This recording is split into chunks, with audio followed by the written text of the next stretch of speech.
نحمده ونصلي على رسوله الكريم اما بعد فاعوذ بالله من الشیطان الرجیم بسم اللہ الرحمن الرحیم۔ محترم سامعین ناظرین السلام علیکم ورحمۃ اللہ وبرکاتہ۔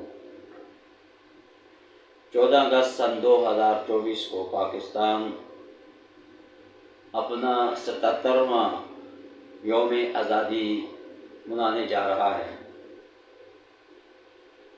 آج سے 77 سال قبل سن 1947 کے اندر پاکستان ایک اسلامی ریاست کے نام پر بنا۔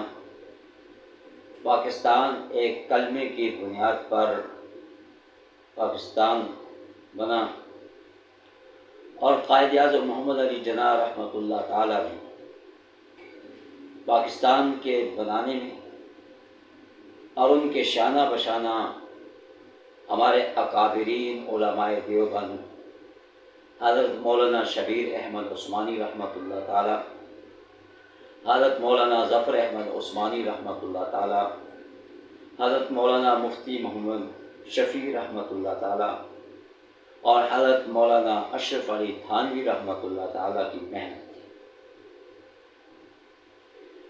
ان حضرات نے قائد اعظم کے ساتھ مل کر پاکستان کو آزاد کرنے کے لیے محنت کی، کوشش کی اور ان کی محنتوں سے، کوششوں سے پاکستان کو آزادی نصیب ہوئی، پاکستان کے مسلمانوں کو۔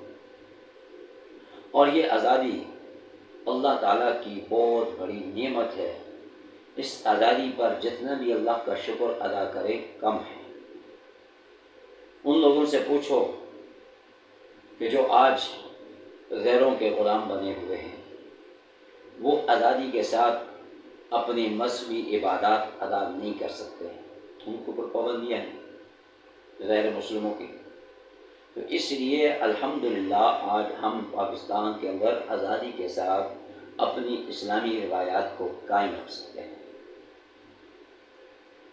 اندرا گاندھی نے قائد اعظم محمد علی جناح سے پوچھا، سوال کیا کہ آپ ایک آزاد ریاست بنانے جا رہے ہیں، کہ آپ کا منشور کیا ہوگا؟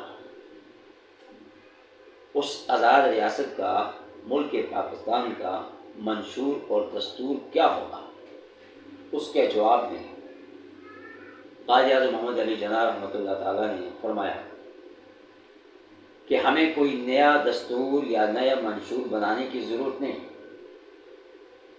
آج سے 1400 سال قبل اللہ رب العالمین نے ہمارے لیے ایک دستور اور منشور قرآن پاک کی صورت میں بھیج دیا ہے۔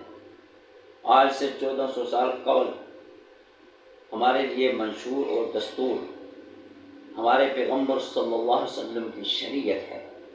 تو ہم اس ملک کے پاکستان کے اندر قرآن و سنت کے نفاذ کا کوشش اور محنت کریں گے۔ اور یہ پاکستان ایک اسلامی ریاست ہے، ایک کلمے کی بنیاد پر حاصل کیا گیا ہے۔ پوری دنیا کے اندر 2 واحد اسلامی ریاستیں ہیں جو کلمے کی بنیاد پر، اسلام کی بنیاد پر قائم ہوئی۔ سب سے پہلی ریاست اللہ کے پیغمبر صلی اللہ علیہ وسلم جب ہجرت فرما کر مدینہ منورہ تشریف لے گئے، وہاں پر جو ایک اسلامی ریاست قائم ہوئی جسے ریاست مدینہ کے نام سے یاد کیا جاتا ہے، وہ اسلام کی بنیاد پر، کلمے کی بنیاد پر اور اللہ کے پیغمبر صلی اللہ علیہ وسلم نے قائم فرمائی تھی۔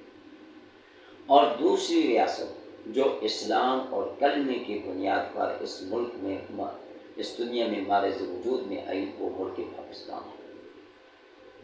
پاکستان کا منشور، پاکستان کا دستور، پاکستان کا مطلب کیا؟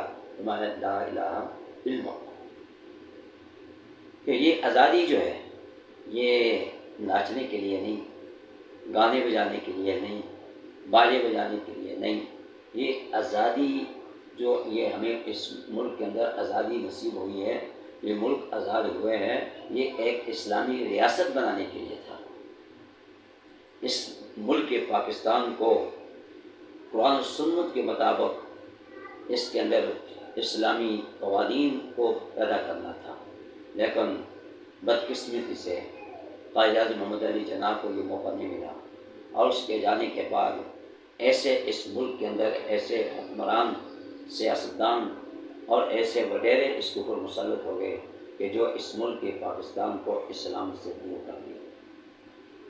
تو یہ بہرحال اللہ تعالیٰ کی بہت بڑی نعمت ہے، اور قائد اعظم محمد علی جناح پکے سچے سنی مسلمان تھے کہ انہوں نے اب وصیت کی تھی کہ میرا جنازہ علامہ شبیر احمد عثمانی رحمۃ اللہ تعالیٰ پڑھائیں، اور علامہ شبیر احمد عثمانی رحمۃ اللہ تعالیٰ کو یہ اعزاز حاصل ہے کہ سب سے پہلا جھنڈا اس ملک پاکستان کا لہرانے والے علامہ شبیر احمد عثمانی رحمۃ اللہ تعالیٰ مغربی پاکستان کے اور مشرقی پاکستان کے سب سے پہلا اسلامی جھنڈا اس ملک پاکستان کا جھنڈا لہرانے والے ظفر احمد عثمانی رحمۃ اللہ تعالیٰ تھے۔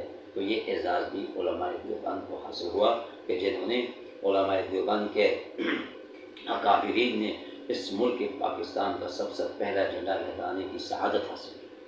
دعا فرمائے کہ اللہ تعالیٰ ہم سب کو جو کچھ سمجھ کو عمل کرنے کی توفیق عطا فرمائے۔ وآخر دعوانا ان الحمد للہ رب العالمین۔